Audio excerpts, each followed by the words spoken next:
cidade ela é sempre resultado de uma série de processos que vão se sobrepondo ao longo do tempo, né? Processos de médio, de curto, de longo prazo, e que sobrepostos levam a uma determinada configuração da cidade que muitas vezes as pessoas tendem a achar natural, né? Achar que as coisas sempre foram assim, ou que estão caminhando nesse sentido, e isso é algo natural, normal, quando na verdade não é bem assim, né? As cidades são resultado de processos políticos, processos econômicos, processos migratórios, etc. E isso que leva a uma determinada configuração que é aquela que a cidade de Santos tem hoje.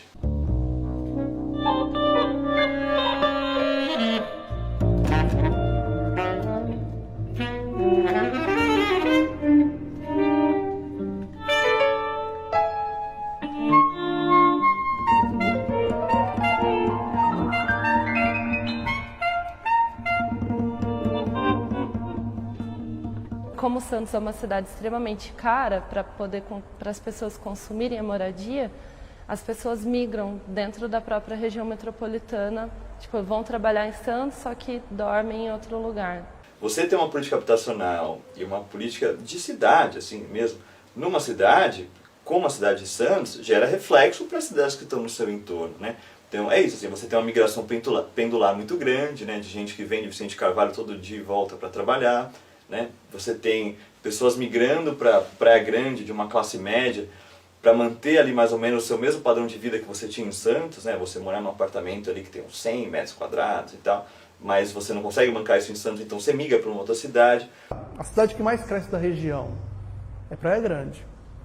Se for pegar a população que vai para Praia Grande, que tem ido para Santos, para São Vicente nos últimos anos, e para Praia Grande, uma grande parcela dessas pessoas são pessoas moradoras de Santos que não conseguem se manter em Santos. Questões específicas de Santos acabam se desdobrando para as outras cidades, e aí em vários aspectos, né? Aí você começa a ter trânsito, né, entre uma cidade e outra por conta dessa migração pendular, né? Você começa a ter problemas ambientais que extrapolam a própria cidade, né? Você começa a ter um aumento do tráfego de veículos na cidade, você não tem uma malha de transporte urbana e metropolitana que de fato supra minimamente essa demanda que tem por conta dessas pessoas que acabam saindo da cidade, vêm e voltam todo dia para trabalhar, né? Você pega um ônibus intermunicipal aqui às 6 da tarde de volta para São Vicente, é o caos, né? É tenso, você não consegue sentar no ônibus, assim. E isso é regra para essas pessoas. Então eu vejo que a produção do espaço urbano em Santos atualmente, ela ocorre a partir da refuncionalização urbana.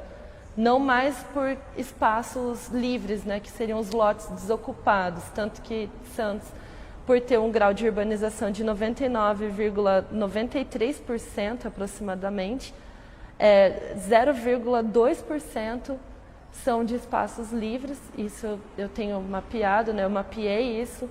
Então, assim, é uma cidade que realmente ela carece de espaços para crescimento horizontal. Então, como as imobiliárias e essas grandes incorporadoras imobiliárias, elas necessitam, né, de estar constantemente produzindo e reproduzindo o espaço urbano, que o espaço urbano nada mais é do que um acúmulo de continuidades e descontinuidades, tanto de trabalho vivo quanto trabalho morto, né? O trabalho morto seria aquilo que já foi feito, e o trabalho vivo é aquilo que a cidade ainda vai acumular.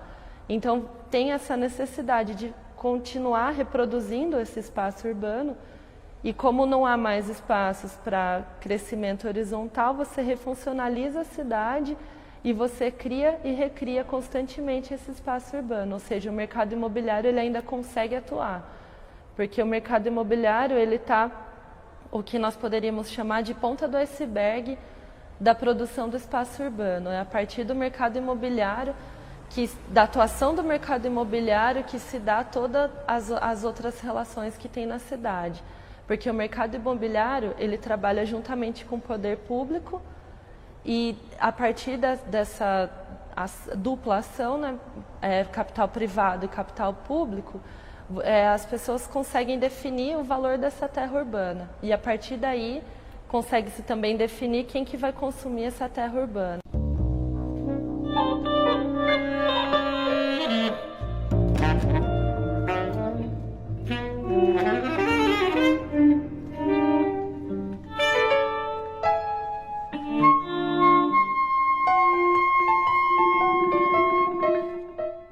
nós viemos, a maioria que está aqui é justo que vieram de aluguéis, que inclusive aluguéis caros. Teve pessoas aqui que chegaram aqui com 4, 5 meses de aluguel atrasado, que estão morando ou começaram a morar aqui numa situação super difícil, dormindo na lama, que inclusive tem como comprovar.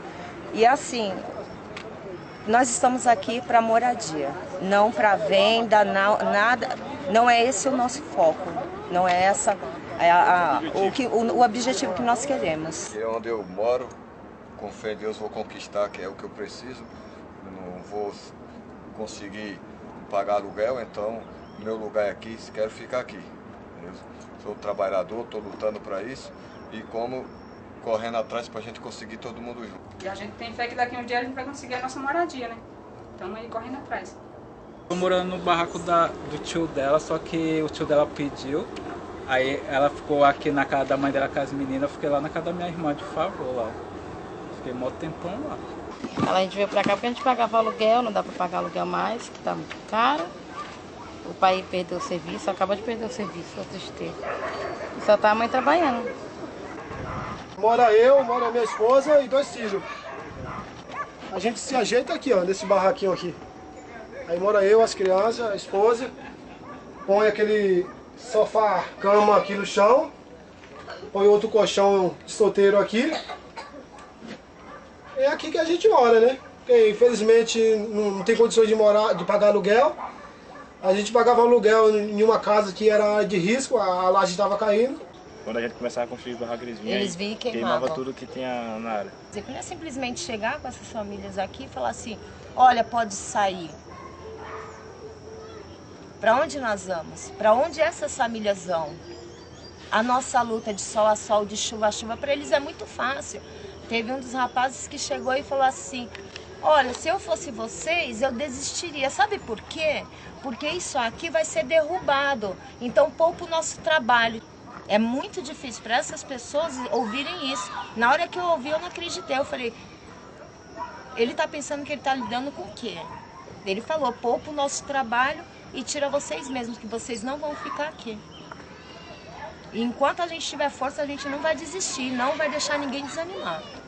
Tá, vamos pagar um imposto? Vamos pagar um imposto do local da metragem que a gente mora. Vamos pagar uma luz, uma água. Eu acho isso justo. Mas tirar as famílias daqui e colocar não se sabe onde ou mandar elas se virarem é muito fácil.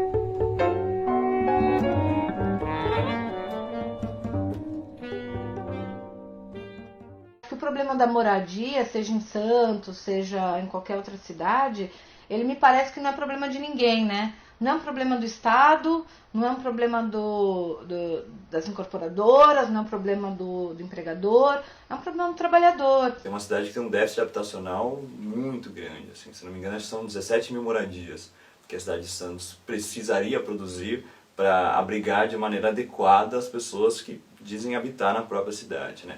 E isso leva a algumas contradições muito grandes, né? Você tem, por exemplo, prédios aqui na orla da praia, que o apartamento tem um valor de mercado de mais de 5 milhões de reais, e numa distância de menos de 10 quilômetros, aí você está ali na favela do Mangue Seco, Dique da Vila Gilda, Vila Telma, que são pessoas vivendo em palafita, assim, numa distância de menos de 10 quilômetros, assim, isso é muito pouco, assim, muito, muito pouco. Pega o bairro do Boqueirão, por exemplo, tem um IDH que está acima da Noruega.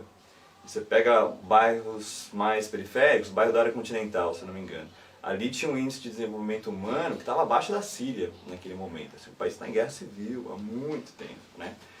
Isso reflete em outros indicadores. Assim, né? O IDH é um somatório de vários indicadores, né? Então você tem... me lembro que assim, quando eu fui ver os dados, né, o bairro do Gonzaga, por exemplo, assim, as pessoas que lá moram tinham uma expectativa de média de vida de 91 anos. Enquanto que alguns, o Morro da Caneleira, se não me engano, estava em 60 e poucos anos. Assim. Ou seja, dependendo do bairro que você mora e do bairro que você habita ao longo da sua vida, você vai viver 30 anos a mais. Assim, 30 anos, isso é muita coisa, isso é uma vida inteira, assim, né? É a minha idade, assim, mais ou menos. Sabe? Essa é uma desigualdade muito grande. Né? O que é mais curioso em Santos é que tem toda uma infraestrutura criada para atender a essas famílias de alta renda, que são as famílias que consomem a orla e toda a sua proximidade, mas não tem um trabalho de saneamento e de mínimas condições de moradia para as pessoas da favela da Rádio Clube. Então, assim, aí que entra a questão do direito à cidade. Ele é feito para quê e para quem?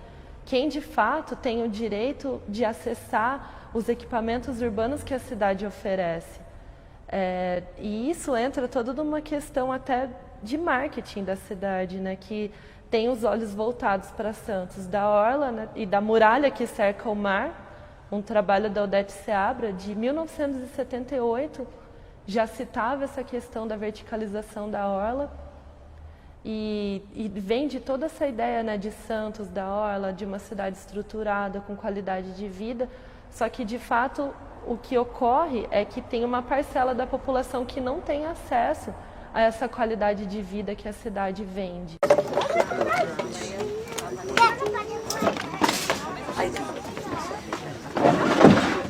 Ó, as paredes tudo torta, entendeu?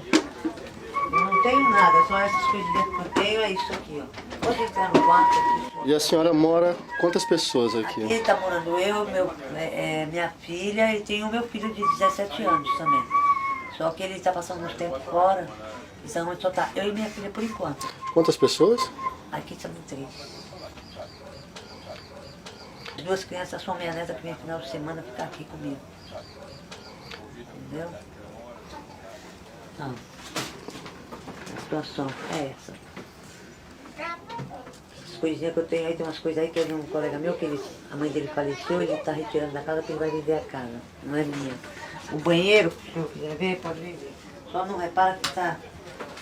Olha a situação do banheiro. Para pisar, tem que pisar naquela tauba e assim mesmo porque eu coloquei essa tauba aqui, ó. Ó, tá caindo tudo, ó. Tá tudo caindo. Entendeu? Tá. Então não dá para viver nessa situação. Ainda mais porque a gente não pode nem sair para trabalhar, não pode nada, porque de repente pode chegar a derrubar o barro. Já derrubaram 2 ou 3 aí. Para poder levar ela no ponto, 5h30 da manhã, que ela pega o ônibus da escola, 6h10, 6h25. Aí chega na rua, lá na frente, é que a gente tira a sacolinha para não sujar os sapatos, não sujar tênis, não sujar nada. Mas mesmo assim ainda suja. Aí nós levamos um paninho para passar ao redor do tênis, para ela poder entrar dentro do ônibus escolar.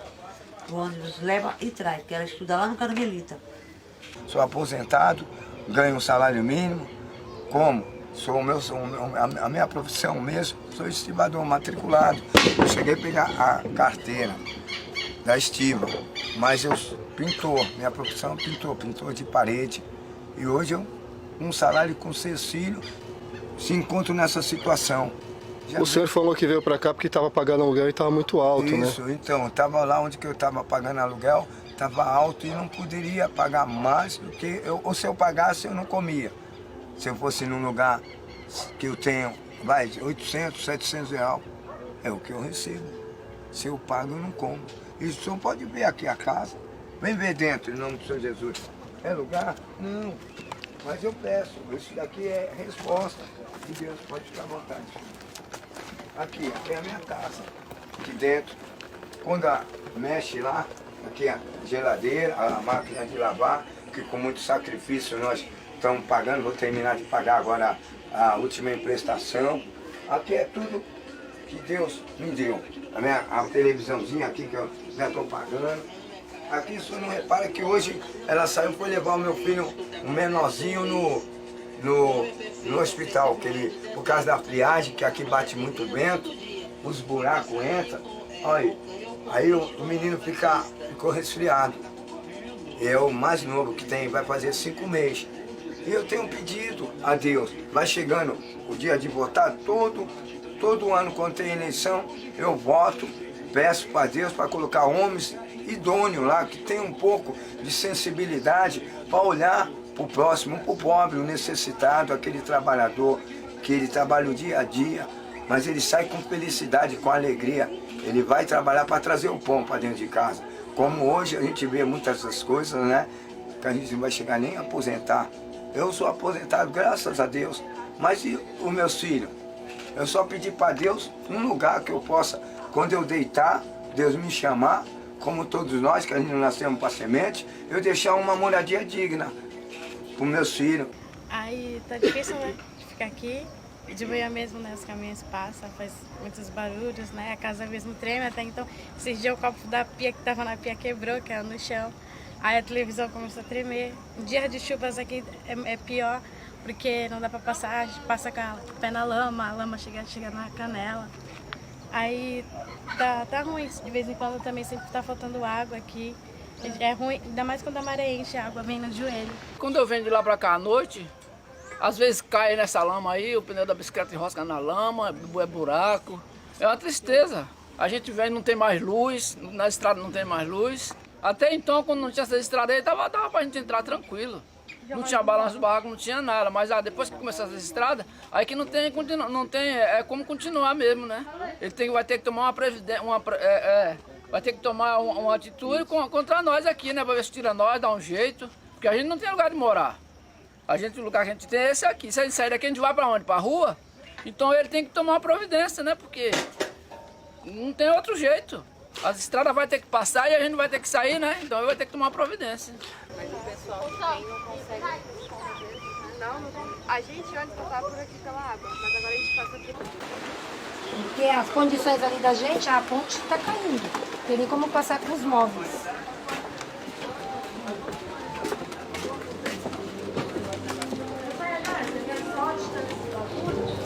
E estraga ele. Aí passa. Aqui tudo vai sair, tá vendo?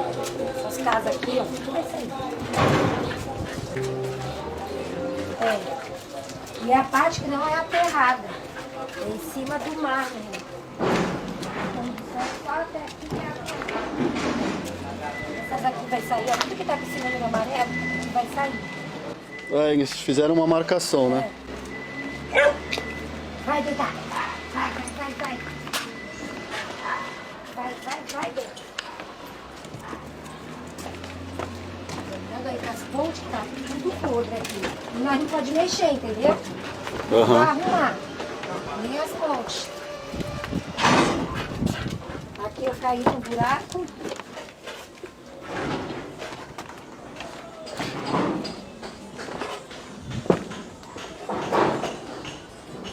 À noite não tem iluminação nenhuma para nós passar aqui. Minha casa é aqui. Vai deitar. Vai. Olha como já fez. Vai deitar. Olha só como caiu a ponte. Aqui não tem nem mais coisa. Caiu aqui. A coisa, ó. Aqui, eu até tive que tapar ali. Por causa do... Caiu mesmo, arriou, ficou um buraco. Eu tive que tapar com o colchão. Aqui eu arrastei pra ter tribuna ver. Tá uma bagunça. Também, olha lá. As condições. Embaixo da pia. E tá arriou a cozinha, porque arriou a geladeira. Já é a quarta geladeira minha. Porque eu já perdi geladeira aqui por causa das fiação que é tudo ligada, né? Aqui o quarto, ó, também. Arriou tudo. A cama eu tive que jogar fora porque entrou água no meu quarto. Arriou. Pela janela dá pra você ver. A parede, ó. Tá tudo assim. Tudo caindo. Aí eu falei assim, eu não posso ficar nessa situação. O banheiro também tá a mesma coisa. Vem aqui, ó, pra você ver. Ó. Olha aí, ó. Eu tive que pôr essa lona, porque não pode mexer. Não pode mexer nas paredes, nada. Tirar uma madeira e nada, trocar nada. Não deram ordem pra nós trocar.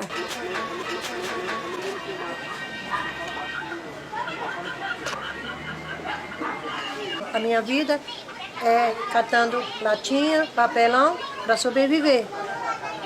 Eu moro aqui, a minha filha mora ali, a minha filha começou a trabalhar agora. Olha, eu construí, eu trabalhava na área da Petrobras, aí quando eu saí, a graninha que eu recebi, eu paguei o chão, a maré aqui que era cheio de mato, só tinha um barraco aqui, e outro ali e outro ali. Aqui tudo ali embaixo, ali tudo era mato. Agora, depois que a gente trabalhou, fez de tudo, construiu tudo as coisinhas, já querem tirar a gente daqui. Eu não tenho condições de pagar, não tenho. Não vai dizer que eu tenho condição porque eu não tenho. A gente tá falando de uma população muito empobrecida, muito precária, que não tem trabalho. Sabe, se por um lado você fica discutindo direitos trabalhistas, a maioria dessa população não tem trabalho. Primeiro que eu acho que a gente não deveria falar só de habitação, eu acho que a gente tem que começar a tratar a habitação como uma questão urbana e falar da reforma urbana, porque não é só habitação, não é só um prédio, não é só 4 paredes, né? A moradia não é só isso, ela tem que ter o transporte, ela tem que ter o saneamento, ela tem que ter um equipamento perto, creche, uma área verde, enfim. E o que a gente vê é que não, que o poder público tem um prédio X, aonde é melhor para ele construir aquele prédio, ou aonde a construtora, qual ele fez uma licitação, acha que é melhor construir aquele prédio. Não é, eles não constroem onde é melhor para a população, porque tem acesso a transporte, porque ali não enche, porque ali tem creche, tem hospital, não. Né? Todos os programas até agora fazem o que as construtoras pedem, mandam. Né? É sempre o poder do capital, do lucro, direcionando aonde vai ser construídas as moradias. Nunca é tendo em vista o bem-estar da população.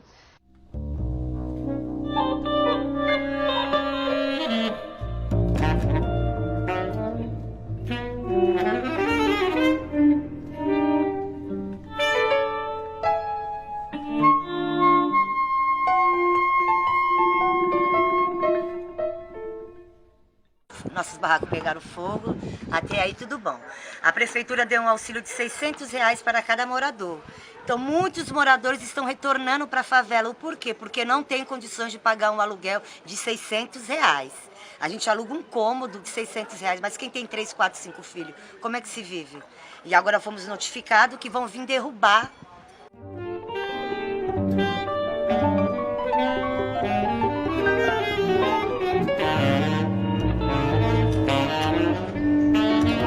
Minha casa é atrás daquele banheiro que foi pegado fogo.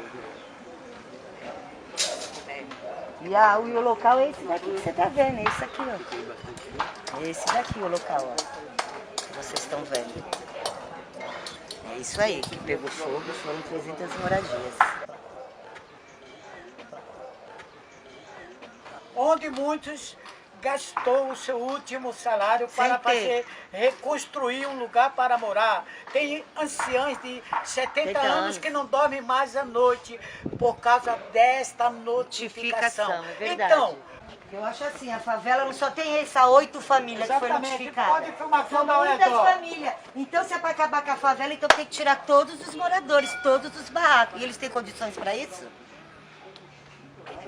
A situação de calamidade pública que a gente vive é aqui, ó, é assim, sem esgoto, porque isso aqui não é uma vida digna, entendeu? Porque só mostra um lado bonito de Santos, hoje você vai mostrar o lado feio, que é aqui, ó, pode vir ver o lado feio de Santos. Olha o lado feio de Santos, apresenta pro pessoal o lado feio de Santos, que eles não conhecem o lado feio. Eles só conhecem a orla da praia, só conhecem os lugares bonitos, agora o lugar feio aí. Aí.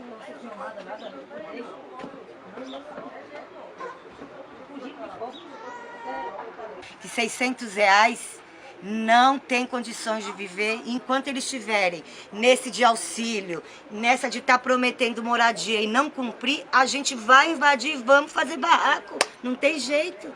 É assim que funciona aqui. Ninguém quer sair daqui e mexer no seu bolso para pagar um aluguel, porque a gente tinha nossos barracos. E foi dinheiro, não foi de graça. Sabe quanto que um carpinteiro cobra para fazer um barraco? De 3 a 5 mil para fazer um barraco.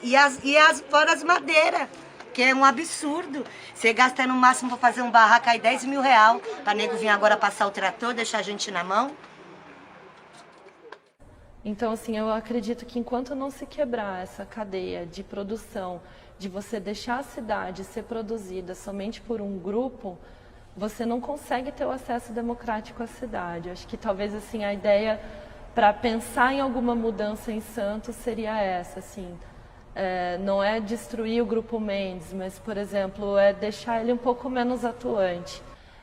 Esses grupos, eles vendem uma vitrine, né?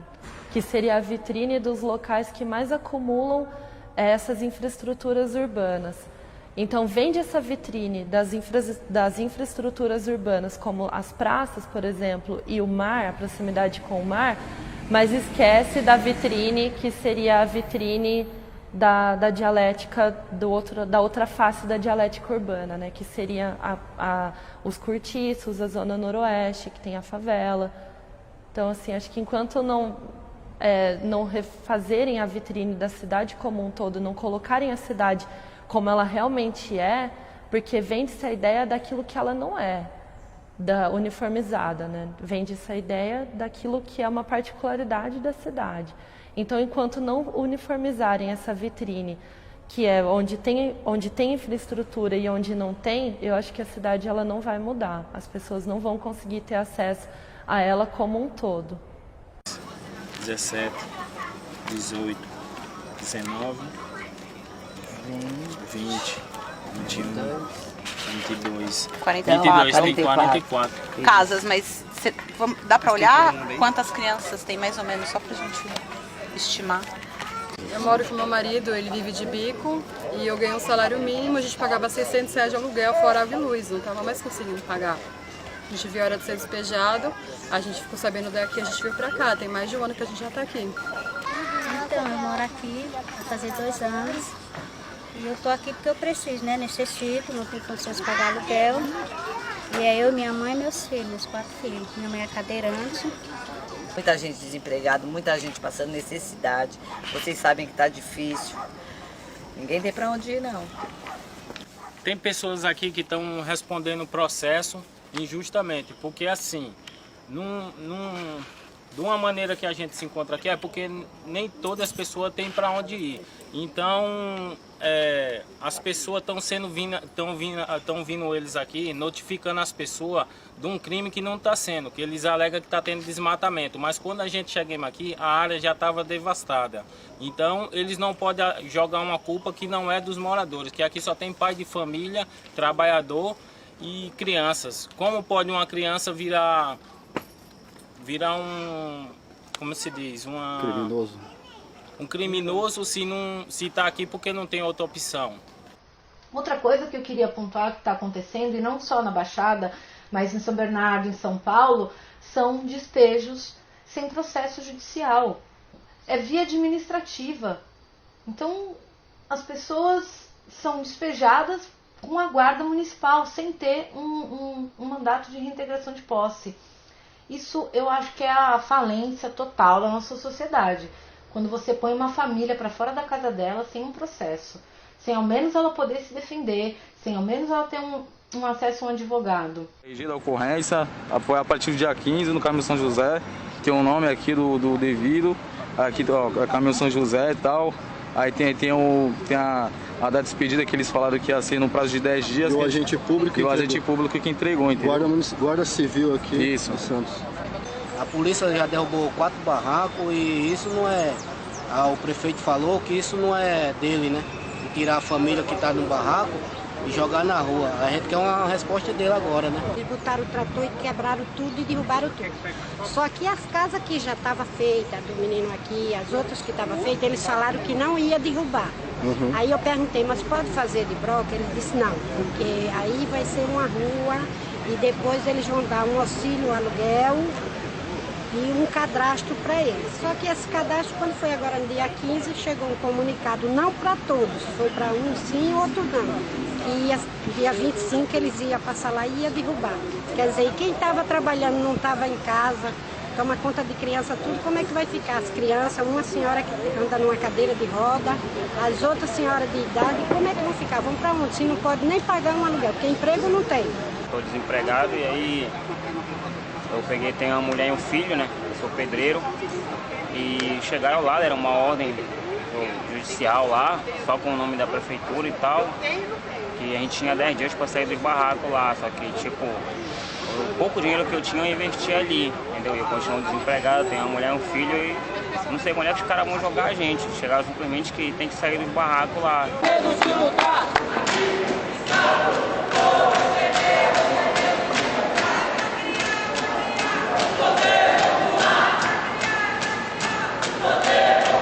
Eu acho que toda luta de moradia ela tem que ter esses pilares. Tem que ter a parte jurídica, sim.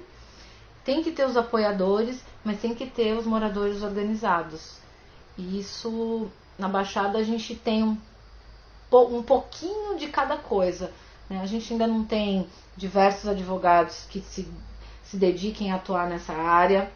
A mídia também a gente ainda tem pouco. E a organização dos moradores, muito pouco. Na Bela Vista, eu acho que uma das grandes vitórias foram eles terem se organizado. Eles fizeram diversas movimentações na Câmara, na Prefeitura. Isso deu uma visibilidade enorme e foi uma vitória. A Bela Vista construiu a vitória junto com a parte jurídica. Não foi só o jurídico que conseguiu cair a liminar. Foi uma ação conjunta, né? Jurídico, a mídia, os apoiadores, mas acima de tudo a organização dos moradores.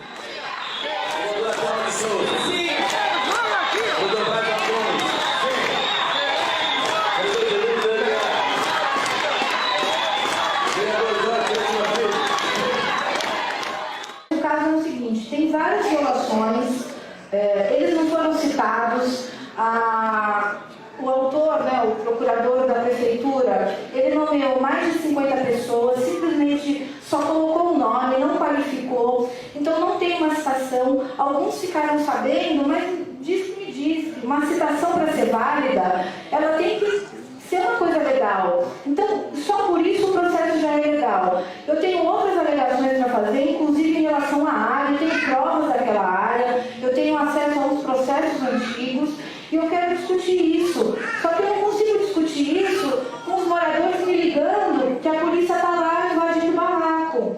Então nós queríamos pedir uma trégua. Nós precisamos discutir o que fazer com as pessoas, mas não com a polícia na porta. Só de crianças, são 44 crianças. O número de desempregados ali é enorme. O que nós vamos fazer com essas pessoas? Simplesmente jogar na rua sem ao menos dar o direito deles se defenderem? Então a melhor solução hoje é vocês se reunirem aqui e poderem definir 5, 6 representantes de vocês que possam nos acompanhar e a gente tentar de forma pacífica encontrar uma solução. Houve um problema parecido, semelhante a esse recentemente, com as famílias do Caminho São Sebastião, onde a Thelma e o Fabiano participaram conosco nessa discussão, onde realmente também foi e nada houve de concreto. Até agora não houve essa reintegração, até porque existe um diálogo entre o Poder Executivo, a Polícia Militar e o Ministério Público. Não dá para a gente desapropriar ou realmente tirar centenas de famílias da noite para o dia sem ter para onde colocá-las ou aonde levá-las. Na ocasião da Bela Vista, eu sentei algumas vezes com a prefeitura e eles ofereceram 2 saídas para os moradores enquanto estava na negociação. Passagem de volta para suas cidades ou um abrigo em escola.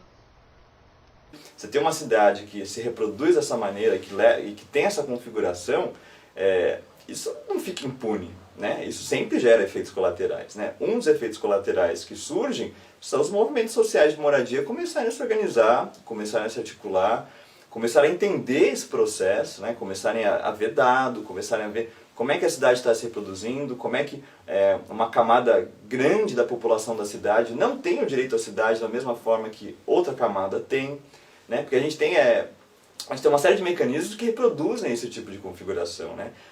Por exemplo, a tarifa de ônibus na cidade de Santos, né? Que é bastante elevada, né? Isso é um mecanismo de reprodução dessa configuração que a cidade tem. Por quê? Porque quando você chega no final de semana, por exemplo, o morador volta os mesmos exemplos, favela do Mangue Seco, dique da Vila Gilda, tal. Essa pessoa vai pensar muito antes de botar a família inteira num ônibus e vir usufruir dos equipamentos que a cidade tem a oferecer, sobretudo a praia, por exemplo, né, que é um dos maiores espaços públicos que a gente tem aqui, né. E nós tivemos uma decisão ontem no tribunal e a liminar de reintegração de posse foi suspensa.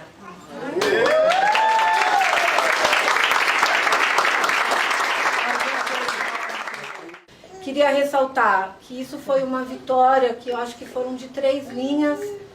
Foi a vitória de vocês, de uma luta política, de se engajar. Teve uma vitória jurídica, teve a vitória de a gente colocar isso para toda a região, saber o que está acontecendo.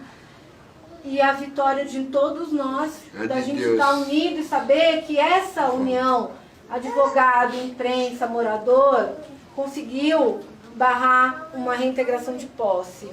Então, que daqui para frente também a gente tenha isso em mente, da nossa organização, o quanto é importante a gente estar articulado e trabalhar junto. Eu sozinha não ia conseguir.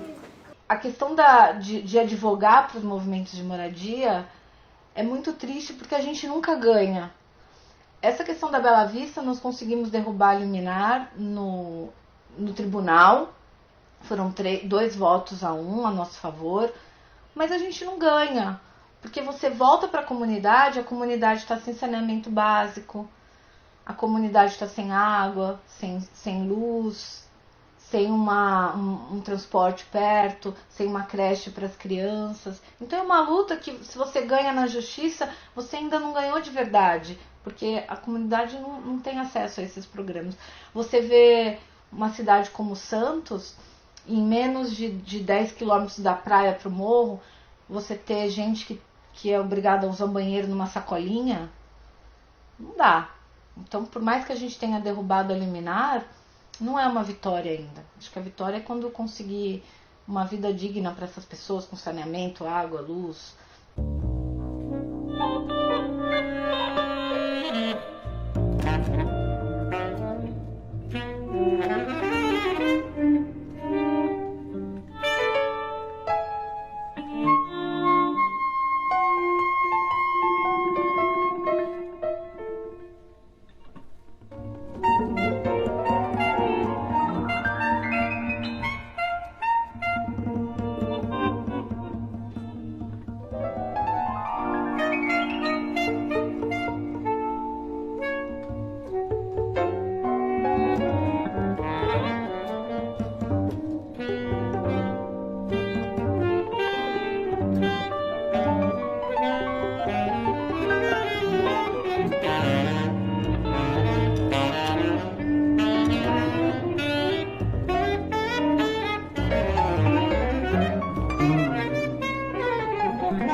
O centro de Santos é o local onde aconteciam a dramaturgia do Plínio Marcos, né?